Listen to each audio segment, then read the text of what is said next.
Hello, hello. We have a special treat tonight. It is the Lore of the Rings, which is a chapter in between There and Back Again and Lord of the Rings, about some of the things that happened at the dawn of time. So without further ado, take a deep breath. From the Library of Rivendell. In the first age of the world, Arda was created, born from the singing of the Emir, holy spirits. Eru, the One, was so moved by the vision the spirits had created of the coming of the elves and men, and of what the world buds to come, that he brought their vision to life. The most powerful Emir, the Valar, became the architects of the world, and the seven Valar and seven Valier came forward to shape Arda. From this came the winds and the stars, the water, and all things in the world that want material, visions and dreams, and a place of rest for the dead, in a state of sorrow, mourning, of bravery.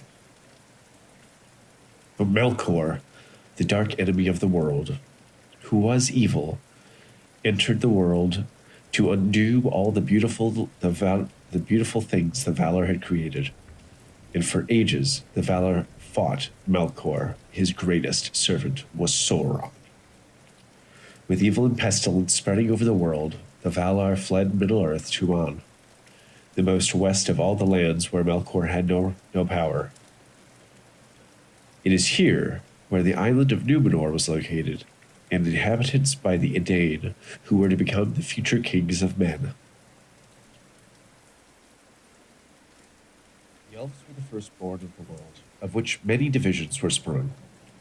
Most were of the Eldar elves, who made the great journey to Aman. Others were of the Avari, who refused the great journey and never saw the light of the trees of the Valinor. The dwarves were also created and awoke after the elves were born to learn all the craftsmanship on Middle-earth. It was during this time of the world that the Silmarils were created, 3 precious gems that shone the light of the trees of Valinor, but Melkor stole the Silmarils, and battles ensued over the course of history between Melkor and the elves and the men of Middle-earth. In the final battle, Morgoth was captured and forever cast into emptiness. In this battle, the shape of Middle-earth changed. In the midst of the battles came the greatest story of that time, the first marriage between Beren, a man, and Luthien, an elf. Beren was asked to bring back a Silmaril to marry Luthien, but was captured by Sauron. He escaped and took the Silmaril Sauron possessed, but his hand was wasted by the flame of the Silmaril and was bitten from him by a wolf. Believing he was close to peril, he made the song of parting to say farewell to both love and light. Farewell, sweet earth and northern sky, forever blessed, since here did lie, and here with limbs did run, beneath the moon, beneath the sun. Luthien to Nuvia, more fair than mortal tongue can tell. Though all to ruin fell the world, and were dissolved and backward hurled. Unmated to the old abyss, yet were its making good for this, the dusk, the dawn, the earth, the sea, that Luthien for a time should be. But Luthien heard this song, and came to him. Returning empty-handed, he was gained sympathy and allowed to marry Luthien. Other marriages between elves and men were to follow. The defeat of Melkor marked the beginning of the Second Age, also known as the Battle of Years, and Sauron was gaining power. The elves made many rings of power, but Sauron had such hate for the elves, and so wished to ensnare the elves into his service that he forged the Master Ring to control them all, Middle-earth. One ring to rule them all, one ring to find them, one ring to bring them all, and in the darkness bind them, in the land of Mordor, where the shadows lie. Sauron took possession of all of the Elvish rings, save 3 of the most powerful, Narya, Nenya, and Vilya, and dealt them to dwarves and men, and it was men who proved the easiest to ensnare, and the downfall of the kingdom of Númenor was close at hand. Arundel, who helped defeat Melkor, was a descendant from 2 of the elf-man marriages, and from Arundel were born 2 sons, Elrond and Elros, who were to choose to become either man or elf. Elrond chose to become an elf, and later founded Rivendell. Elros chose to become a man and become the first king of Númenor. The kingdom of Númenor grew too big and too powerful through the lies of Sauron, Ar-Pharazôn, the last and greatest king of Númenor. Raised up against the Valar, Númenor was destroyed and only a few ships escaped. Led by Elendil, father of Isildur, Elendil founded the kingdom of Númenorians in Middle-earth, later divided into Gondor and Arnor, and through the last alliance of elves and men, they attacked Sauron in Mordor, defeating him. Isildur took Sauron's ring for his own, and so the Third Age began. The 4 elven races. The elves are divided into specific races depending on their blood, and later also depending on their location. The 4 elven main races are Vanyar, Noldor, Teleri, and Avari. However, the Teleri elves split up in branches depending on what choices they made. 3 hosts set out from Cuivinir, Vanyar, Noldar, and Teleri. The Avari remained close to Cuivian in Middle-earth and were not counted among the Eldar. All the Vanyar and Noldar reached Amar. However, some of the Teleri left the journey east of the Misty Mountains and became the Nandor. From them came the Lakindi and the Sylvan, and some of the Teleri left the journey in Beleriand and became the Sindar. The rest of the Teleri reached Valinor and were counted among the Calquindi. A collected name for the Teleri that did not reach Valinor was Umanyar, and a collected name for all the elves in Middle-earth, including the Avari that did not reach Valinor, was Moriquendi. The collected name for all the elves that reached Valinor was Caliquiri D. Elbereth Githoniel, from the Elvish. Snow White, O Lady clear, O Queen beyond the western seas, a light to us that wander here amid the world of woven trees. Gilthoniel, O Elbereth, clear are thy eyes and bright thy broth. Snow White, we sing to thee, in a far land beyond the sea. O stars that in the sunless year, with shining hand by herb were sown, in windy fields now bright and clear, we see your silver bosom blown. O Elbereth Gilthoniel, we still remember, we who dwell in this far land beneath the trees, they starlight on the western seas. Song of Arundel, translation from the Elvish of Lenore. Arundel was a mariner that tarried in Eregion. He built a boat of timber filled in Nimberthel to journey in. Her sails he wove of silver fair, of silver were her lanterns made. Her prow was fashioned like a swan, and light upon her banners laid. Beneath the moon and under star he wandered far from northern strands, bewildered on enchanted ways beyond the days of mortal lands.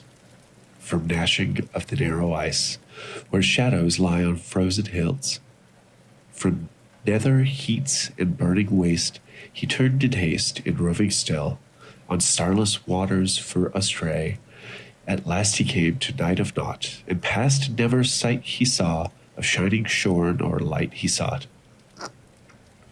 The winds of wrath came driving him, and blindly in the foam he fled, from west to east, and errandless, unheralded, his homeward sped. Their flying Elwing came to him, and flame was in the darkness lit, more bright than light of diamond, the fire upon her carcanet. The Silmaril she bowed on him, and crowned him with the living light, and dauntless then, with burning brow, he turned his prow, and in the night, from other world beyond the sea, there strong and free a storm arose, a wind of power in Tarmanel, by paths that seldom mortal goes. His boat it broke with biting breath, as might of death across the grey, and long forsaken seas distressed, from east to west he passed away.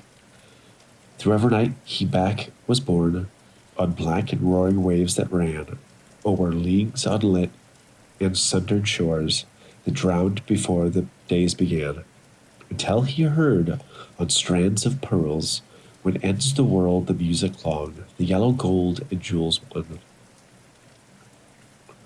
A wanderer escaped the night, to haven white he came at haste, to elven home, the green and fair, where keen the air, where pale as glass beneath the hill of Ilmarinen.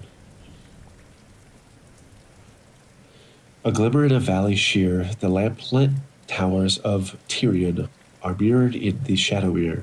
He tarried there from errantry, and melodies they taught to him, and sages old him marvels told, and harps of gold they brought to him. They clothed him then in elven white, and 7 lights before him sent, as though the Calasirian to hidden land forlorn he went.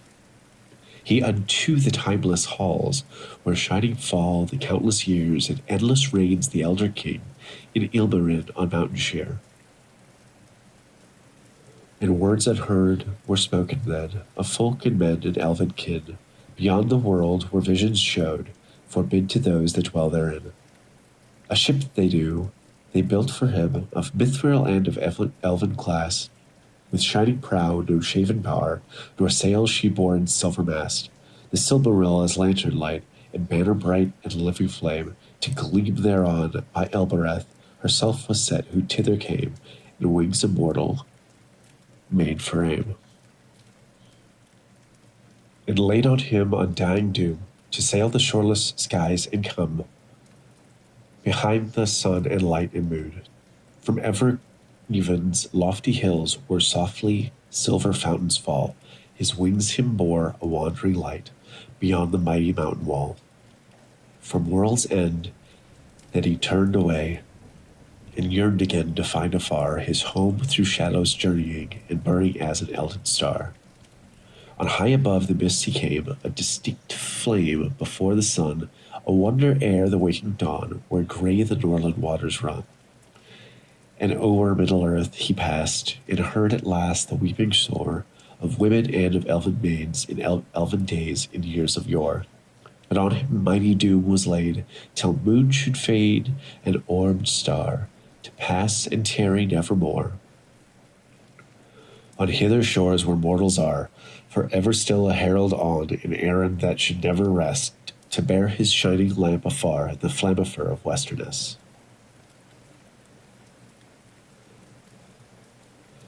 The Fall of Gil-galad, translated from Elvish. Gil-galad was an elven king, of him the harpers sadly sing, the last whose realm was fair and fought between the mountains and the sea. His sword was long, his lance was keen, his shining helm afar was seen. The countless stars of heaven's field were mirrored in the silver shield. But long ago he rode away, and where he dwelleth none can say, for into darkness fell his star, in Mordor where the shadows are. This song of Baron and Luthien from the Elvish. The leaves were long, the grass was green, the hemlock oobels tall and fair, and in the glade a light was seen of stars and shadows shimmering. Tinuviel was dancing there to music of pipe unseen, and light of stars was in her hair and in her raiment glimmering. There Baron came from mountains cold, and lost he wandered under leaves, where the elven river rolled he walked alone and sorrowing. He peered between the hemlock leaves, and saw in wonder flowers of gold, upon her mantle, and her sleeves, and her hair like shadow following. Enchantment healed his weary feet, that over hills were doomed to roam, and forth he hastened strong and fleet, and grasped at moon glistening. Through woods in Elven home, she tightly fled on dancing feet, and left him lonely still to roam in the silent forest listening. He heard thereof the flying sound of feet as light as linden leaves, or music dwelling underground, in hidden hollows quavering. Now withered lay the hemlock sheaves, and one by one, in sighing sound, whispering fell the beechen leaves in the wintry woodland wavering. He sought her ever, wandering far, where leaves of years were thickly strewn, by light of moon and ray of star, in frosty heavens shimmering. Her mantle glinted in the moon, as on a hilltop high and far she danced, at her feet was strewn a mist of silver quivering. When winter passed, she came again, and her song released the sudden spring, like rising lark in fallen rain in melting water bubbling. Around her feet elven flowers spring, that he saw and healed again. He longed by her to dance and sing upon the grass, untroubling. Again she fled, but swift he came. Tiduville, Tiduville, he called her by her elvish name, and there she halted and listening. One moment stood she, and a spell, his voice laid on her barren came, and doom fell on Tiduville, that in his arms lay glistening. As Baron looked into her eyes, within the shadows of her hair, the trembling starlight of the skies, he saw their mirrored shimmering. Tiduville, the elven fair, immortal maiden elven wise, about him cast her shadowy hair, in arms like silver glimmering. Long was the way that fate them bore, over stony mountains, cold and gray, through halls of iron and darkling door, and woods of nightshade marrowless. The sundering seas between them lay, and yet at last they met once more, and long ago they passed away, forever seeing sorrowless. Song of Nimrodel. An elven maid there was of old, a shining star by day. Her mantle white was hemmed with gold, her shoes of silver gray.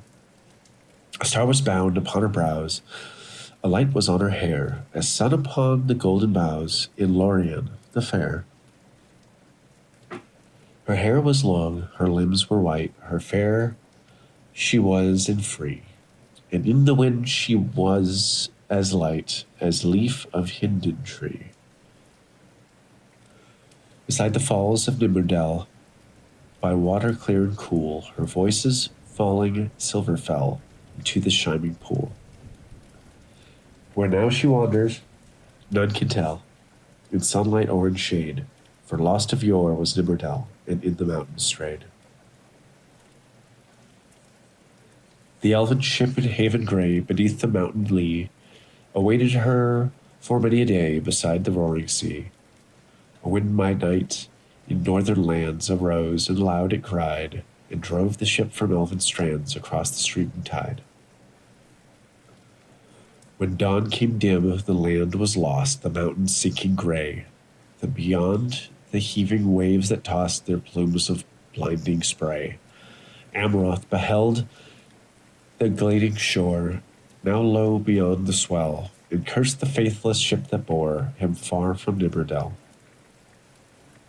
Of old he was an elven king, a lord of trace and glen, when golden were the boughs of spring in fair Lothlorien.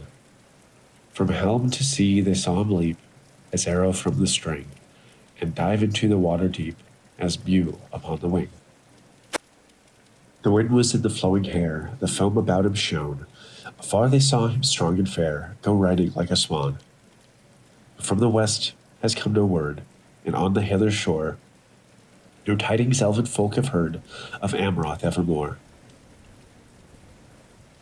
September 9, Shire Year, 1419. Only 13 more days to go until my 129th birthday. I'll pass the old took yet. By thunder, hard to believe that time has passed although it doesn't seem to stand still here in Rivendell. It has been nearly a year now since Frodo has been gone from the Shire. If my calculations serve me correctly, my dear, dear lad, whoever would have thought him to be given this task? I am sorry that nephew had to bear such a burden that will assuredly leave him scarred evermore. Messengers brought word today Lord Elrond returns, but he does not travel alone. Gandalf, Frodo, and company are also on their way to Rivendell. It will be good to see them. I am ready to hear new tales in old Gandalf's voice again, and also love to hear an extra pair of hands for a while. My book is in need of revision, and Frodo must do it. For my Frodo has been now shakes and eyes fade. I am feeling ever so much thinner and stretched out than I did 18 years ago when Gandalf first arrived in Hobbiton for my 11th. I have enjoyed my holiday, but am now in need of a very long rest. Where or when, I am not sure, but soon. I doubt that I will enter this journal again, as I grow older by the minute, but I shall equal the old Took yet. I have trouble remembering now and all such things, so now the task falls to Frodo, that none may forget what has happened. So goodbye, my friend, and I bid you a very fond farewell. Day is ended, dim my eyes, but journey along before me lies. Farewell, friends. I hear the call, the ships beside the sturdy wall. Foam is white and waves are gray, beyond the sunset leads my way. Foam is salt and wind is free. I hear the rising of the sea. Farewell, friends, the sails are set. The wind is east, the mooring fret. Shadows long before me lie, beneath the ever-bending sky, but islands lie behind the sun, that I shall raise ere all is done. Lands there are done to the west of west, where night is quiet and sleep is rest. Guided by the lonely star, beyond the utmost harbor bar, I'll find the heavens fair and free, and beaches of the starlit sea. Ship by ship I seek the west, and fields and mountains ever blessed. Farewell to Middle Earth at last, I see the star above the mast. Mr. Bilbo Baggins, formerly of Bag End, Bagshot Row, Hobbiton, West Farling, the Shire.